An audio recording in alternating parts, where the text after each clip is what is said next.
আসসালামু আলাইকুম রহমতুল্লাহি ওবরকাতুহু। সম্মানিত দর্শক, আজকে যে শিরোনামে আলোচনা করব সেটি হলো বাংলাদেশের সকল পক্ষ পরস্পরের মুখোমুখি হয়ে পড়েছে। যারা ব্যাংক পরিচালক, তারা এখন যারা ব্যাংক পরিচালনা করছেন, মানে ব্যাংকের যারা মূল উদ্যোক্তা মালিক, তাদের একটা বিরাট অংশ অপর পক্ষ মালিকদের মুখোমুখি হয়ে পড়েছেন।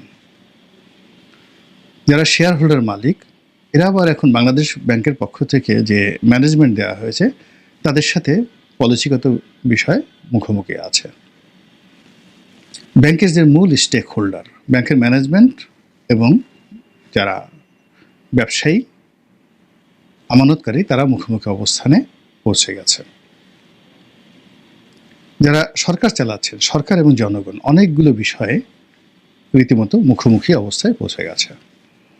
সরকার এবং রাজনৈতিক দলগুলো একেবারে মুখোমুখি অবস্থায় পৌঁছে গেছে। সরকারের কতগুলো বিভাগ, বিশেষ করে উপদেষ্টা মণ্ডলী, তারা এবং তাদের যারা সহযোগী, তাদের সঙ্গে রাষ্ট্রের কতগুলো প্রতিষ্ঠান, যেমন সেনাবাহিনী, পুলিশ বাহিনী, রীতিমতো মুখোমুখি অবস্থানে সচিবালয় সহ পৌঁছে গিয়েছে, কোনো সন্দেহ নেই। এর বাইরে রাষ্ট্রীয় প্রতিষ্ঠানগুলোর মধ্যে বিভিন্ন পক্ষ, যেমন দুর্নীতি দমন কমিশন, সচিবালয়, জুডিশিয়ারি, মিলিটারি, পুলিশ, বিজিবি, এখানে বিভিন্ন মতাদর্শ, দল, আদর্শ এবং যারা সুবিধাভোগী, তাদের মধ্যে বেশ কয়েকটি গ্রুপ মুখোমুখি দাঁড়িয়ে গেছে, কোনো সন্দেহ নেই। তো এরকম মুখোমুখি অবস্থার পাশাপাশি পুরো রাজনীতির অঙ্গনে সব রাজনৈতিক দলগুলো বন্ধুহীন হয়ে পড়েছে। বাংলাদেশে এখন জাতীয় পার্টির কোনো বন্ধু নেই, বিএনপির কোনো বন্ধু নেই, জামাতের কোনো বন্ধু নেই, হেফাজতের কোনো বন্ধু নেই, আর চরমোনার কোনো বন্ধু নেই। এগুলি তো মূল দল। এর বাইরে তো কমিউনিস্ট পার্টি যারা আছেন, বামধারার রাজনীতি করেন, তারা তো আসলে ক্ষমতায় যাওয়া বা এগুলো নিয়ে কখনো মাথা ব্যথা তাদের নেই। তারা তাদের মতো করে একটা আদর্শিক রাজনীতি তারা করে যাচ্ছেন, ওটা একটা ভিন্ন প্রসঙ্গ। এরপর আপনি আসেন পেশাজীবী সংগঠনগুলো। সেই পেশাজীবী সংগঠনের মধ্যে নানা রকম দ্বন্দ্ব, সংঘাত, দখল বাজি থেকে শুরু করে অসন্তোষ চরমে। এরপর চাঁদাবাজদের দুটো গ্রুপ, একটা হলো প্রকাশ্য চাঁদাবাজ আর একটা হলো আন্ডারওয়ার্ল্ডের চাঁদাবাজ। এই আন্ডারওয়ার্ল্ড এবং পেশাদার চাঁদাবাজ, এই দুই গ্রুপের মধ্যে দ্বন্দ্ব এবং সংঘাত একেবারে মুখোমুখি অবস্থায় অনিবার্য হয়ে পড়েছে।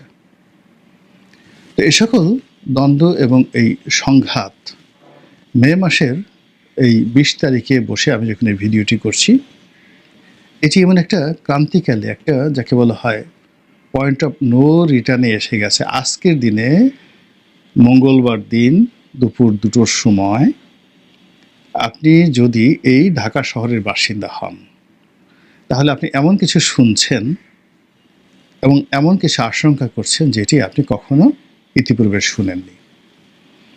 এবং একটা জিনিস আছে, কিছু না কিছু বটে, কিছু না কিছু রটে। দ্বিতীয়ত হলো যে এই পৃথিবীতে যা কিছু ঘটে তার আগাম কিছু পূর্বাভাস এই পৃথিবীতে চলে আসে। আপনি ধরুন কোনো নবী আসবেন, রাসূল আসবেন, তার আগাম বার্তা চলে আসে যে হি ইজ কামিং। আমরা এখন যেমন বলছি ইমাম মাহদী আসবেন, হযরত ঈসা আলাইহিস সালাম আসবেন, এরকম আমরা বলছি। ইয়াজুজ আসবে, মাজুজ আসবে, তারপরে দাজ্জাল আসবে। আমরা এই শত শত হাজার হাজার বছর ধরে সেই আল্লাহ রাসূলের জামানার পর থেকে এই কথাগুলো বলছি। আবার হযরত ঈসা আলাইহিস সালামের জামানা থেকেই বলা হচ্ছিল যে একজন রাসূল আসবেন। কোথায় আসবেন, কোন বংশে আসবেন এবং তার নাম কি হবে, এই কথাগুলো পর্যন্ত সেই যদি ধরুন 570 খ্রিস্টাব্দে, তাহলে 500 বছর ধরে এটি প্রচার হয়ে আসছে। আবার হযরত ঈসা আলাইহিস সালাম আসবেন, মুহাম্মদ রাসূলুল্লাহ সাল্লাল্লাহু আলাইহি ওয়াসাল্লাম আসবেন। তার আগে যারা উল্লেখযোগ্য নবী ছিলেন বনী ইসরাইলের মধ্যে, হযরত মূসা আলাইহিস সালাম, হযরত দাউদ আলাইহিস সালাম, হযরত ইউসুফ আলাইহিস সালাম, তারপর হজরত ইসিফ আলাইহিসসালাম, হজরত ইব্রাহিম আলাইহিসসালাম। এখন হজরত ইব্রাহিম আলাইহিসসালামকে যদি বলা হয় যে তিনি আসলে সকল মানে যেটা প্যান আরব জাতিগোষ্ঠীর ফাদার, তো তিনি বলে গেছেন যে তার বংশে, এই ইসমাইলের বংশে শেষ নবী আসবেন। তো এইভাবে যেভাবে বলে গেছে, একইভাবে পৃথিবীতে কখন সুনামি হবে, কখন দুর্ঘটনা ঘটবে, কখন যুদ্ধ হবে ইত্যাদি সব কিছু আগে বলা হয়েছে। 2025 সনে ভারত এবং পাকিস্তান যে যুদ্ধ হবে, এটা আজ থেকে 10 বছর আগে প্রেডিক্ট করে বিবিসি বলে দিয়েছে, এবং ঠিক সেই সময়টাতে যুদ্ধ হয়েছে। তো সেই দিক থেকে এই আজকের এই দিনটিতে আপনি যা কিছু দেখছেন, যা কিছু শুনছেন, এই জিনিসগুলো আগামী দিনে যা কিছু ঘটবে তার একটা পূর্বাভাস। যেভাবে আমরা অতীতে শেখ হাসিনার পতনের পূর্বে অনেক পূর্বাভাস আমরা পেয়েছিলাম, সেটা 2014 থেকেই আমাদের 10 বছর অপেক্ষা করতে হয়েছে, কিন্তু যারা আমরা বিশ্বাস করেছি যে শেখ হাসিনার পতনটা অনিবার্য, তারা কিন্তু বিচ্যুত হয়নি। আর যারা এটা ভুলে গিয়েছিলেন যে প্রকৃতির একটা প্রতিশোধ আছে, প্রতিটি কর্মের একটা প্রতিক্রিয়া আছে, প্রতিটি কর্মের একটা ফল আছে, তাদের পরিণতি আজ কোথায়, তারা কোথায় আছেন, কী অবস্থায় আছে, তাদের পরিবার পরিজন কী অবস্থায় আছে।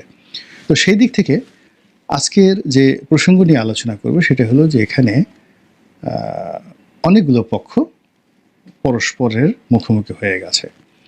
তো এখানে সবগুলো পক্ষের ক্রিয়া প্রতিক্রিয়া না বলে আমি শুধুমাত্র বলবো যে রাজনৈতিক দলগুলো যে পরস্পরের মুখোমুখি হয়ে গেছে, এটার প্রতিক্রিয়া কী হবে, আর প্রধান রাজনৈতিক দল বিএনপি আর ডক্টর মোহাম্মদ ইউনূস একেবারে মুখোমুখি দাঁড়িয়ে গেছে এবং পয়েন্ট অফ নো রিটার্নে। এখানে প্রথম যে জিনিসটি সেটি হলো রাজনৈতিক দলগুলোর মধ্যে যে একটা চিরায়ত ঐক্য ছিল, মুখ দেখা দেখেছিল, এটি এই সময়টিতে বলতে গেলে বন্ধ হয়ে যাওয়ার মতো অবস্থা তৈরি হয়েছে। সর্বশেষ জামাতের আমির এবং বেগম খালেদা জিয়ার সঙ্গে একটা সৌহার্দ্যপূর্ণ বৈঠক হয়েছে। বেগম খালেদা জিয়া আসার পর কর্নেল অলি সাহেব দেখা করেছেন, এটি ইতিবাচক ঘটনা। কিন্তু আজকের দিনে যে বাস্তবতা, সেই বাস্তবতায় ওই জিনিসগুলো আবার দ্বিতীয়বার ঘটবে, এটি আমরা দেখতে পাচ্ছি না। এখানে রাজনৈতিক যে বিভেদ এবং বিসংবাদ, এটা চরমে গিয়ে পৌঁছে গেছে, যা কিনা পুরো গণতান্ত্রিক প্রক্রিয়া, পুরো নির্বাচনী বিধি ব্যবস্থা এবং আমাদের যে সামাজিক উন্নয়ন এবং রাজনৈতিক উন্নয়ন, এই পুরো উন্নয়নটা মুখ থুবড়ে পড়ে গেছে এখানে। এবং এরকম যখন অবস্থা হয়, তখন সেখানে তৃতীয় পক্ষ, চতুর্থ পক্ষ, কখনো দেশি পক্ষ, কখনো বিদেশি পক্ষ এখানে নাক গলানোর সুযোগ পায়। আমরা এখন অনেক কথা বলি, এখন আর সে আগের জমানা নেই, এখন সে ইস্ট ইন্ডিয়া কোম্পানির যুগ নেই, কিন্তু বাস্তবতা হলো যে এখন আরও আগের চাইতে খারাপ অবস্থায় এই জিনিসগুলো হচ্ছে। আগে যেমন ধরুন ইস্ট ইন্ডিয়া কোম্পানি বলেন ইংরেজরা, বা ফ্রান্সের যারা সাম্রাজ্যবাদী শক্তি ছিলেন, নেদারল্যান্ডের যারা ছিলেন ডাচ, ওলন্দাজ, কিংবা যারা পর্তুগিজ ছিলেন, তাদেরকে সরাসরি মাঠে নেমে জায়গা দখল করতে হতো, আসতে হতো, ইনভেস্ট করতে হতো।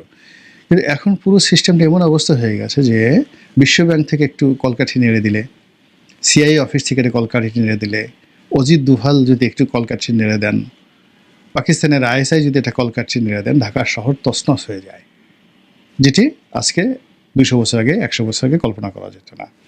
তো এইভাবে বিভিন্ন পক্ষ মুখোমুখি হয়ে গেছে। আইএসআই বাংলাদেশের বিষয়ে, চীন ভারত বাংলাদেশের বিষয়ে, আমেরিকা রাশিয়া বাংলাদেশের বিষয়ে, সব পক্ষ কিন্তু মুখোমুখি হয়ে গেছে। তো সেই মুখোমুখি অবস্থানের মধ্যে রাজনৈতিক দলগুলোর মধ্যে যে সম্পর্কের অবনতি, সেই অবনতিটি অচিরেই সংঘাত হিসাবে দেখা দেবে। এবং ইতিমধ্যে আপনারা দেখেছেন যে চাঁপাইনবাবগঞ্জ, পাবনা, রাজশাহী, তারপরে শেষে আরও বেশ কয়েকটি এলাকাতে বিএনপির সঙ্গে জামাতের রীতিমতো রক্তক্ষয়ী সংঘর্ষ হয়ে গেছে এবং এটি বাড়তে থাকবে। এবং জামাত ঢাকা শহরের বেশ কয়েকটি প্রতিষ্ঠানে এতটা শক্তিশালী বিশ্বাস করেন যে এখানে সংখ্যাধিক্য দিয়ে ছাত্রদলের অনেক সংখ্যাধিক্য রয়েছে, কিন্তু যদি ক্যাডার ভিত্তিক মারামারি হয়, তাহলে অনেক শিক্ষা প্রতিষ্ঠান, আমি নাম বললাম না, সেখানে আসলে শিবিরই টিকে থাকবে। তাদের হাতে সেই শক্তি তারা অর্জন করেছে এবং সেই লজিস্টিক সাপোর্ট তাদের রয়েছে। তো এরকম একটা অবস্থা তৈরি হচ্ছে রাজনৈতিক দলগুলোর মধ্যে। আর তখন যেটি হচ্ছে যে, যেহেতু বিএনপির সঙ্গে ডক্টর মোহাম্মদ ইউনূসের সম্পর্কটা এখন মুখোমুখি অবস্থানে এসেছে এবং আগামীতে এটি আরও খারাপ হবে, সঙ্গত কারণে জামাত এবং অন্যান্য যারা শক্তি রয়েছে বিএনপি বিরোধী, তারা ডক্টর মোহাম্মদ ইউনূসের সঙ্গে যোগ দিবেন। এবং ডক্টর মোহাম্মদ ইউনূসের সাথে যোগ দেওয়ার ফলে যদি তাদের যে রসায়ন এবং সমীকরণটা, তাদের পাল্লাটা একটু ভারী হয়, তাহলে দেখবেন যে আরও অনেক মানুষ যারা মধ্যপন্থা অবলম্বন করছে, এরা সবসময় সুবিধাবাদী। যে দল ভারী থাকে সেই দলে গিয়ে যোগ দেয় এবং সেখানে গিয়ে